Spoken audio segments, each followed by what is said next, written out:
तो हेलो प्यारे बच्चों, कैसे हो आप सब। उम्मीद करूंगा आप लोग स्वस्थ हो गए, मस्त हो गए, खूब मन लगाकर पढ़ाई लिखाई आप लोग कर रहे होगे। तो प्यारे बच्चों, आज के इस वीडियो में हम आपको इंग्लिश पढ़ना सिखाने वाले हैं कि आप अंग्रेजी को आप कैसे पढ़ सकते हो। तो देखिए प्यारे बच्चों, यहाँ पर मैंने अंग्रेजी के कुछ शब्द या कहें कुछ शब्दों के साथ कुछ मात्राएं मैंने लिख दिया है। जरा इन शब्दों को पढ़ने की कोशिश करो।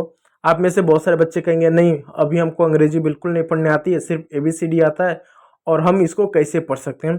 तो हिंदी के लिए मैंने यहाँ पर लिखा है कि किसको क्या आप पढ़ोगे, और आप जरा एक बार इनको पढ़ो।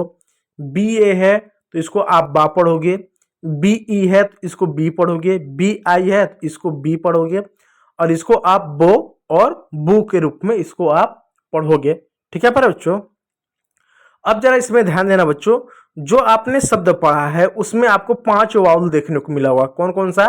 A, E, I, O और यू, ये 5 वाउल आपको देखने को मिलेगा। ठीक है, अब बच्चों ये 5 दोस्त होते हैं। 5 दोस्त का मतलब बच्चों कि अंग्रेजी का छोटा से छोटा शब्द बनाओ, बड़ा से बड़ा शब्द बनाओ, कोई भी शब्द बनाओ, ऐसा कोई शब्द नहीं बना सकते जो इनके बिना कोई शब्द आपको मिल जाए। ठीक है, तो ये जो होते हैं ये आवाज बदलते हैं। आवाज बदलते हैं मतलब क्या होता है बच्चों, ये एक तरह से स्वर हैं, यानी शब्दों का उच्चारण इन्हीं से किया जाता है, सारे शब्द इन्हीं से बनते हैं। इन्हें हम क्या कहते हैं? इनको हम वाउल कहते हैं। क्या कहते हैं? स्वर कहते हैं। ठीक, अब देखो, अब आप बी पढ़ो। बी, क्या इसमें कोई अलग तरह से बोल सकते हो? क्या इसे आप अलग तरीके से बोल सकते हो बी को? जैसे यहां पर जो आपका 5 था, इन पांचों को अलग अलग तरीके से बोल सकते हैं। बा, बी, बू, सॉरी बो, बू, यानी इनको अलग अलग तरीके से बोल सकते हो। लेकिन क्या आप इसको अलग अलग तरीके से बोल सकते हो? नहीं, बी को सिर्फ बी ही पढ़ोगे, यानी ब ही बोलोगे। इसको क्या सिर्फ ब ही बोलोगे। ठीक है, आगे देखिएगा। लेकिन अगर मैं इसकी बात करूं तो यहां पर बा, बी, बो, बू, यहां पर जो है बी सेम है, लेकिन इन सभी का जो उच्चारण है अलग अलग तरीके से किया जा रहा है। देखिए, यानी A, E, I, O, U का इन सब का अलग अलग तरीके से उच्चारण किया जा रहा है। तो जो सेम रहता है वो क्या है? कॉन्सोनेंट, यानी जो बी हर जगह सेम है वो कॉन्सोनेंट है। यानी बच्चों जो कॉन्सोनेंट होता है उसका उच्चारण बच्चों सेम होता है, उसका उच्चारण कभी बदलता नहीं है। लेकिन जो आवाज बदलता है वो क्या? वो कॉन्सोनेंट होता है। यानी जो आवाज बदल रहा है वो क्या? वाउल है आपका। देखो इसमें जो आवाज बदल रहा है A, E, I, O, U का, ये आपका वाउल है। तो जैसे एग्जाम्पल तौर पे देखिएगा बच्चों कैसे आवाज बदला। जैसे यहाँ पर CAP और CAPE दोनों में क्या सेम है? दोनों में C, A और P ये सेम है। ठीक है, अब ये सेम है तो एक्स्ट्रा क्या आया? एक्स्ट्रा आपका ई आया, ई ही आया ना। अब देखिएगा, अब पढ़ो, इसको क्या पढ़ोगे? इसको आप क्या पढ़ोगे? CAP, इसको आप कैप पढ़ोगे। CAP को क्या पढ़ोगे? कैप पढ़ोगे, और जबकि CAPE को आप केप पढ़ोगे। ठीक, तो अब जरा ध्यान दो, आवाज किसकी बदली? तो आवाज बताओ किसकी बदली? आवाज ए की बदली। यानी बच्चों यहां पर ए को आपने ए की मात्रा पढ़ा और यहां पर ए को आपने ए की मात्रा पढ़ा, तो आवाज किसकी बदली? आवाज जो है प्यारे बच्चों आपको जो है ए की और ए की, यानी ए की आवाज बदली। तो ए की आवाज बदली, तो आखिर ई का खुद नहीं बोल रहा है, तो देखो किसकी आवाज बदली? ए की आवाज बदली। तो आखिर का ई जो है खुद नहीं बोल रहा है, यानी जो लास्ट का जो ई है वो खुद नहीं बोल रहा है, उसका खुद का कोई उच्चारण नहीं हो रहा है, लेकिन वो एक ही आवाज क्या कर दे रहा है? बदल दे रहा है। तो मतलब प्यारे बच्चों जो A, E, I, O, U होते हैं, स्वर होते हैं, इनका अपना खुद का उच्चारण होता है, खुद बोलते हैं, खुद इनका बदलाव होता है। अब देखिए प्यारे बच्चों आखिर ऐसा क्यों हुआ? आखिर ऐसा हमको क्यों देखने को मिला प्यारे बच्चों कि यहाँ पर ए को हमने आई की मात्रा पढ़ा, तो ए को हमने यहाँ पर ए की मात्रा पढ़ा, तो इसको जानते हैं। लेकिन उससे पहले बच्चों हम थोड़ा सा कॉन्सोनेंट के बारे में भी जान लें कि आखिर कॉन्सोनेंट क्या होता है। देखिए बच्चों, अंग्रेजी में टोटल आपके 26 लेटर होते हैं। इनको 2 भागों में बांटा गया है, एक आपका वाउल में बांटा गया है और दूसरा आपका कॉन्सोनेंट में बांटा गया है। तो जो वाउल होता है आपका कितना होता है? A, E, I, O और U, ये आपका 5 वाउल होता है। ठीक है, अंग्रेजी का छोटा शब्द बड़ा शब्द इन्हीं से बना होता है। अब चलिए कॉन्सोनेंट को देखिए। तो कॉन्सोनेंट होता है 21। अब कॉन्सोनेंट का क्या प्रयोग करते हैं? जब हम अंग्रेजी पढ़ते हैं तो अंग्रेजी पढ़ते समय हम कॉन्सोनेंट का साउंड बोलते हैं, ना कि उसका नाम। जैसे मैं एग्जाम्पल तौर पे एक शब्द लिखूं, ये एक अक्षर लिखता हूं, इस अक्षर को जरा ध्यान दीजिएगा। मैंने यहाँ पर एक अक्षर लिख दिया। अब बताओ इस अक्षर को आप क्या पढ़ते होगे?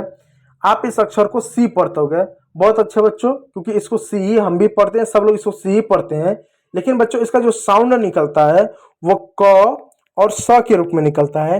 जैसे एग्जांपल देखिएगा, मैं एक शब्द लिखूं CAR, तो सी को सी ना पढ़ते हुए यहाँ पर इसको क्या पढ़ो, इसको आप क पढ़ोगे, ए को ए ना पढ़ते हुए आ, और आर को र पढ़ रहे हो, तो यहाँ पर सी का उच्चारण क के रूप में हो रहा है, तो आर का उच्चारण र के रूप में हो रहा है। तो ये क्या साउंड का हम उच्चारण करते हैं। उसी प्रकार मैं ये अक्षर लिखूं, ये आप क्या पढ़ोगे।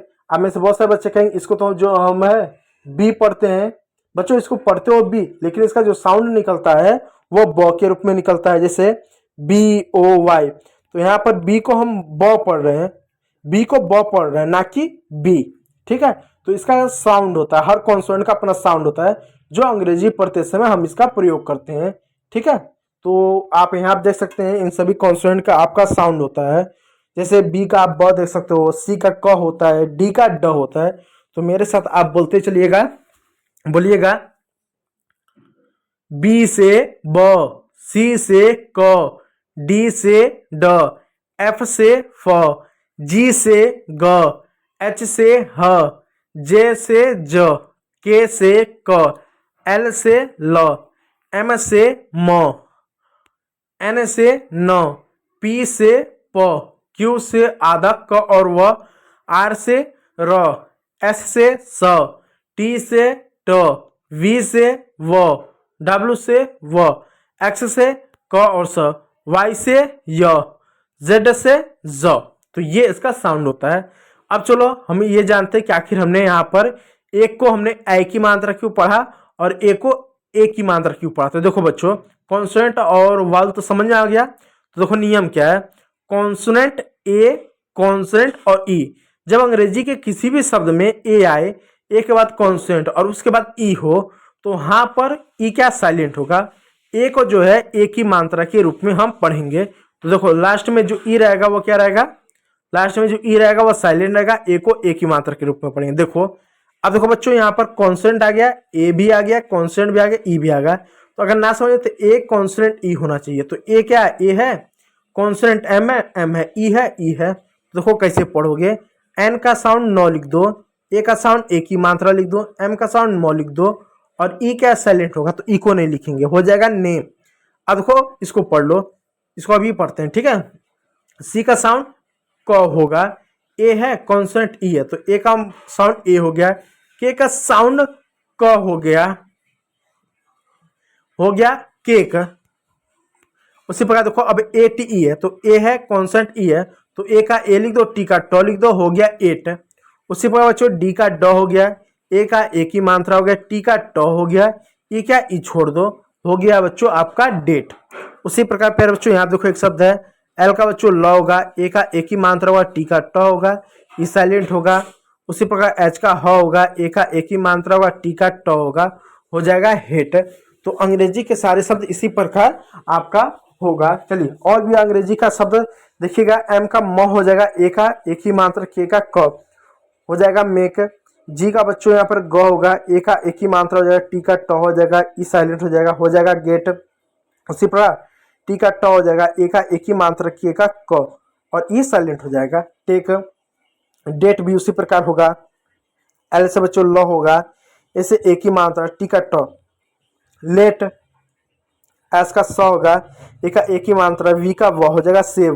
तो मतलब हमने सभी में ए का उच्चारण ए की मात्रा के रूप में क्यों किया, उसका कारण मैंने आपको बता दिया। कारण है कि ए आए, ए के बाद कॉन्सोनेंट हो और कॉन्सोनेंट बाद ई हो, तो ई आपका साइलेंट होगा और ए का जो उच्चारण होगा ए की मात्रा के रूप में आपका होगा।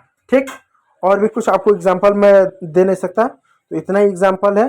तो अगर वीडियो अगर अच्छा लगा तो एक लाइक कीजिएगा, चैनल पर है तो सब्सक्राइब जरूर कर लीजिएगा। वीडियो को देखने के लिए बहुत बहुत धन्यवाद।